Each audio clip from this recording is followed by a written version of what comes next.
15 বছর আগের বয়ফ্রেন্ড বলেন আর পুরানো প্রেমিক বলেন, তার সাথে আমার বিয়ে। 15 বছর পর দেখা হওয়ার পরে তার সাথে আবার নতুন করে একটা সম্পর্ক হয়। তারপরে তার সাথে আমার বিয়ে হয়। তো 15 বছরের আগের ঘটনা বা 15 বছরের পরে মাঝখানের ঘটনাগুলা শোনার জন্য আপনাদের ১ম থেকে ঘটনাটা শুনতে হবে। এটা আসলে আমার গল্প না, বা আমার সাথে এই গল্পর কোনো সম্পর্ক নাই। এটা আমার একটা পরিচিত বড় আপুর গল্প। তো আমিও উনাকে জিজ্ঞেস করছিলাম গল্পটা শেয়ার করব কিনা। তো আপু বলছে, "হ্যাঁ, গল্পটা শেয়ার করো, তবে আমার নাম পরিচয়টা গোপন রেখে করো, সমস্যা নেই।" তো আপুর নাম হচ্ছে রিতা। আপু আপু ওই আপু হয়ে আমি বলতেছি। যাই হোক, আমরা গ্রামে থাকি। আমার বাবা সরকারি আমার বাবা সরকারি চাকরি করে। আমরা ৬ ভাই বোন। আমার বড় ৩ টা ভাই, তারপর আমার বোন, তারপর হচ্ছে যে আমি। আমি হচ্ছে যে সবাই ছোট। তো ভাইয়ারা পড়াশোনা করে, পাশাপাশি টিউশনিও করে।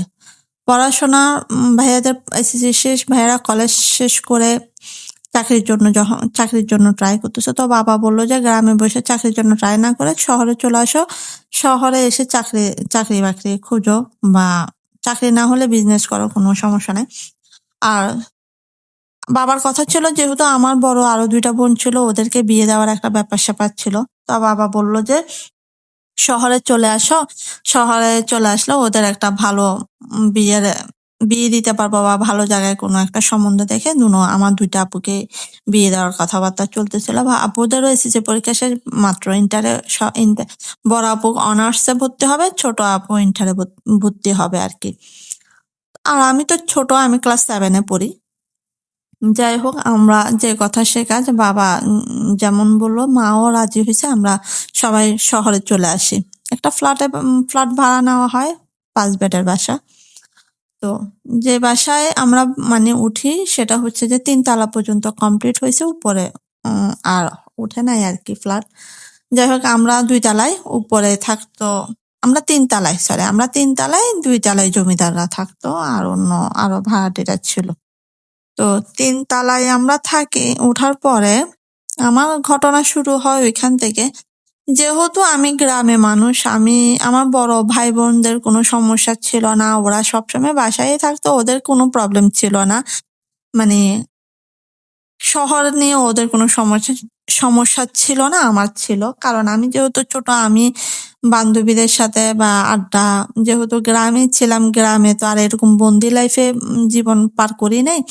তো যার কারণে শহরটা আমার জন্য একটু কষ্টকর হয়ে গেছিল। মানে থাকতে পারতেছিলাম না, বান্ধবী নাই, আড্ডা দিতে পারতেছি না, খেলতে পারতেছি না। তবে আমরা যে ফ্ল্যাটে উঠি, ওটা একেবারেই যে বন্দি ফ্ল্যাট গুলার মতন, বন্দি বলতে যারা বাসায় থাকে, একেবারে বের হয় না সবাই, এরকম না। তবে আমাদের ফ্ল্যাটের মধ্যে, আমরা যে সিরিয়ালে ছিলাম, ওই সিরিয়ালের ৪ ফ্যামিলি ছিল। তো ব্যাপারটা হয়, আমরা সবাই সবার সাথে মিশতেছি, সবাই সবার বাসায় যাচ্ছি, আড্ডা, খেলাধুলা সবকিছু মিলে ভালোই একটা দিন আলহামদুলিল্লাহ যাচ্ছিল।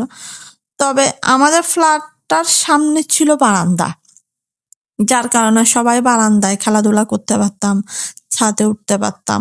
নিচে গিয়েও আমরা মাঠের মতন ছিল, এখানে গিয়েও আমরা খেলাধুলা করতে পারতাম। আমার ওইখানে আমি ওইখানে স্কুলে ভর্তি হই, ক্লাস 7 এ ভর্তি হই।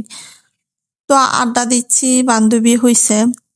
এখন ব্যাপারটা হইছে, আমি ছিলাম ওইখানে মোটামুটি সবাই ছোট, আর সবাই ছিল আমার অনেক বয়স, অনেক বড়। তো খেলাধুলা পাশাপাশি আমার পড়াশোনায় আবার এতটা মনোযোগ ছিল না। আমি খেলাধুলা নিয়ে ব্যস্ত থাকতাম, আড্ডা ফাড্ডা নিয়ে ব্যস্ত থাকতাম।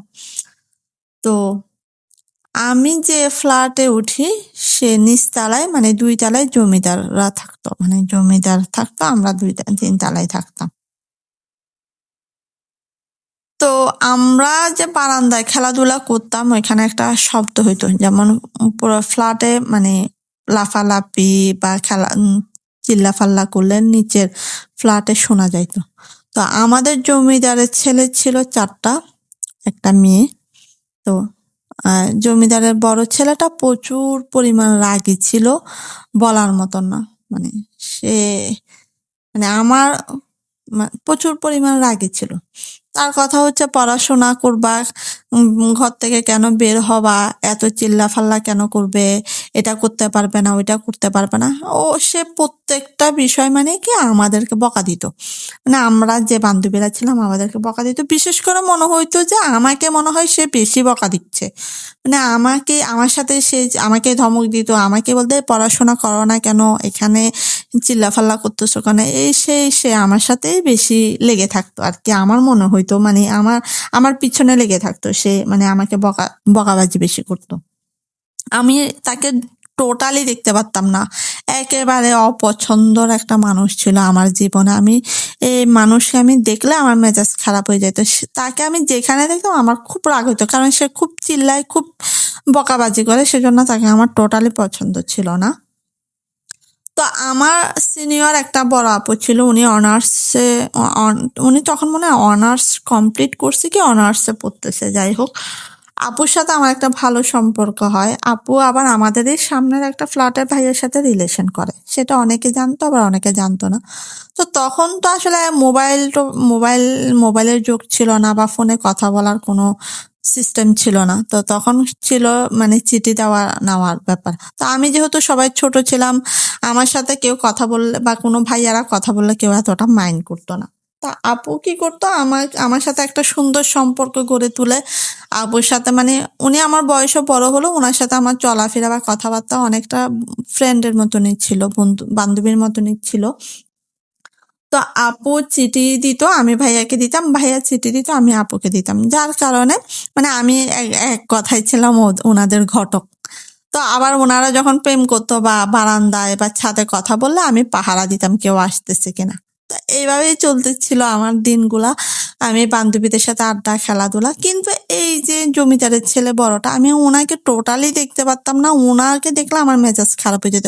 তবে ওনাকে আমাদের ভাড়াটি বলতে আমাদের অনেক বান্ধবী, যেহেতু ওনাদের অনেকগুলাই ফ্ল্যাট ছিল, যাই হোক ওটা উল্লেখ করলাম না।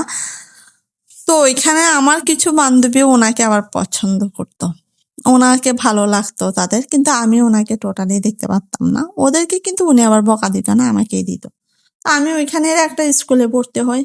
তো উনি আবার আমার নাকি খবর নিত, আমাদের যে সিনিয়র বড় ভাই আছে ওদের থেকে উনি খবর নিত আমি কি করতেছি, কোথায় যাচ্ছি, কি অবস্থা। এগুলো আমি জানতাম না, এগুলো আমি পরে জানছি। আমি তো তাকে পছন্দই করি না। তার কোনো বিষয় নিয়ে আমার এত মাথা ঘামাই আমার লাভ নেই।